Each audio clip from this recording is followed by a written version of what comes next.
Welcome to Indigenous Coffee Talks, a place for live conversations with interesting people from all over the world. And what they have in common is their passion for Jesus and a great story about sharing the good news in the digital space. In each episode of Coffee Talks, we introduce you to someone who is passionate about using their digital footprint to help bring the gospel to where it needs to go. Through these conversations, we want you to catch a story, grab an idea, and go do something.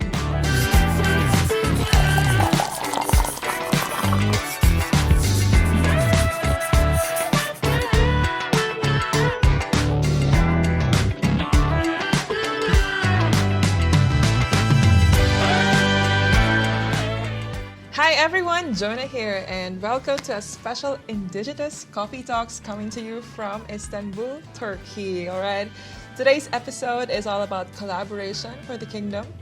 Maybe you're a student and wondering how your gifts and talents matter, or you have ideas of doing something for Jesus and desire to bring others with you. This episode is for you. So now that we're having our episode 8, Season 2.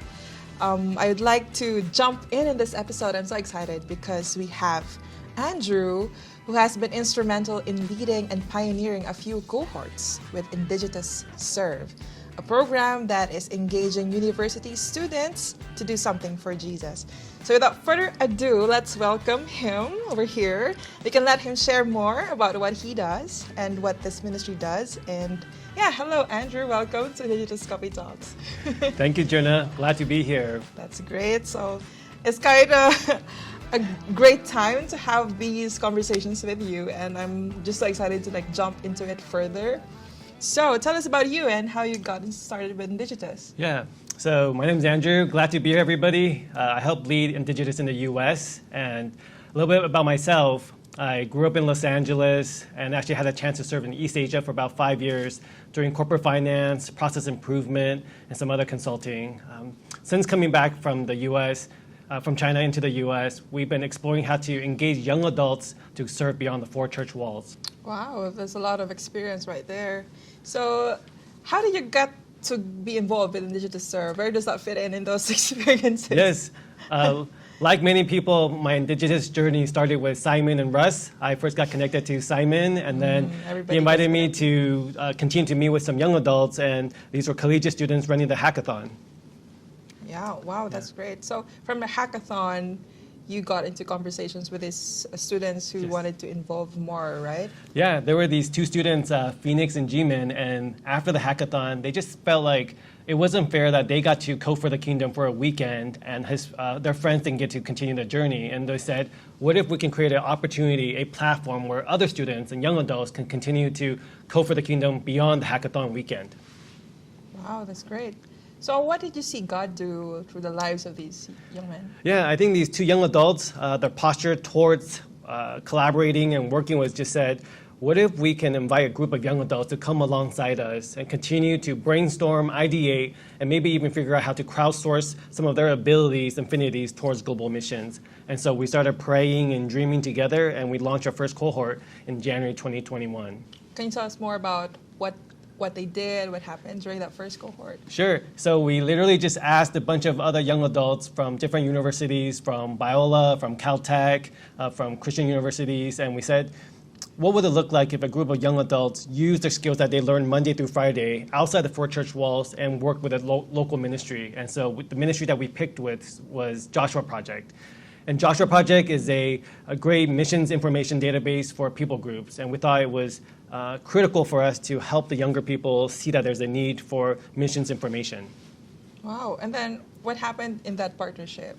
Sure. So we met with the founders of Joshua Project, Dan Scribner, and Dan Scribner was kind enough to meet with our team. They kind of told us their pain points, their problems, and we said, wow, it sounds like you guys have a lot of content. Maybe it's more like an encyclopedia. Maybe we could create digital flyers or digital pamphlets, continue to tell the story of Joshua Project. Yeah, I think I saw those projects that you came about with, the website and stuff like that. So from our conversations for the past days or hours, I've been hearing stories about collaboration. I think Indigenous Serve is on its which batch right now? Third? Fifth batch. Fifth. Yes. Okay, yeah. Yeah. Fifth batch. So, so from those fifth, or like from the first to the fifth batch, like one of the words that stood out to me was the word collaboration Yes. in terms of like different partnerships and different ministries, right? So like, tell us more about how you were able to unlock these partnerships with Yes. Serve. I think the model for us is we said instead of come and see what we're doing, our opportunity that we present is go and create. And so if you could code for the kingdom, go create for the kingdom. If you want to make videos for the kingdom, make videos. And so for one example, we actually said a group of students came to us and said, hey, we can't code for the kingdom, but we can draw. And we said, okay, what if you draw for the kingdom and draw people groups? And so instead, we actually created this little prayer booklet. We said, what if you guys would create character designs for each different people group of the world, our frontier people group, people with least access to the gospel, and we added a little QR code for the Percast, and so people could read a story, also pray about it with a little instructional video. So from like an idea and like a ideation brainstorming to this booklet, which is actually downloadable online, and it's actually translated to other languages as well. So. Tell us more about how you were able to come up with like this is not like a simple thing to work on. Yeah, we actually just empower the students. There was a one main art student, and he was a young adult. He's graduated for a few years, and he said, I love the concept of the project, but there's no way I can do it. So he crowdsourced a group of other college students, and a group of 4 other students, another mentor, they all collaborated, and they saw a problem for storytelling, and they told the stories through these character designs, and then we had a prototype, and this was our first prototype. And then from there, we went out to different ministry partners. We tested the product to say, would this be helpful for you guys? And ultimately, they said yes. From 500 copies, we printed 5,000 copies. Wow. And from there, we said, well, it's great that it's in hard copy in English, but what if we can serve the global audience by translating into 9 major languages? So Arabic, French, Spanish, Chinese, and if there are other volunteers available, we would love to get those translated as well. Mm-hmm. Wow, and to get like a group of young professionals, young adults who are like always busy, Yes. right?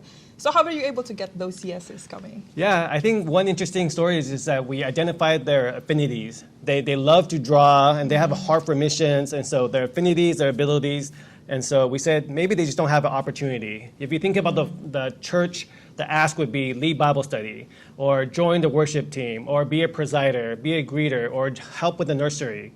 But these people are gifted and passionate about drawing, but there's no platform for them. And we said, what if you could draw for the kingdom? And when we asked, it was a very low barrier entry for them. I was just thinking like if there are any of our audiences who's like also wanting to bring people alongside them to do something. And like it's so great for you to have those yeses, but what if like they're getting no's or like I'm so busy? Yeah. What are things that you've seen work Yes. when confronted with those kinds of scenarios? Yes, so I would say talk to our cohort coordinator, Nick, and he is a yes and person. If you have an idea, he will say yes and we'll find more people to come alongside. Yes. For example, another sister, we're talking to her and she loves to write and she has a heart for missions. So we said, what if we wrote a poem about missions? And so she's never been asked before in her life about that question, but we said, let's just allow this opportunity to breathe a little bit and for you to write a poem about missions and maybe invite some other friends to do it as well. That's great. So kind of like you don't really get no for an answer, is that right? Yes, we're open to prototyping. So if you have a chance towards creating something, whatever your 0 to 1 is, if you want to do 1 hour of work, let's figure out what that 1 hour work could look like. If you want to do 10 hours of work, let's figure out what 10 hours of work could look like. Yeah, that's great. Kind of like finding something for somebody to say yes to. Yes. Yeah. I heard that also from a good friend, Priscilla, who's like saying something about, let's find something for someone to say yes to. Like, it's kind of like gets more like empathy exercise as well. So like, Yeah. what might be this person, can say yes towards? Yeah, that's great.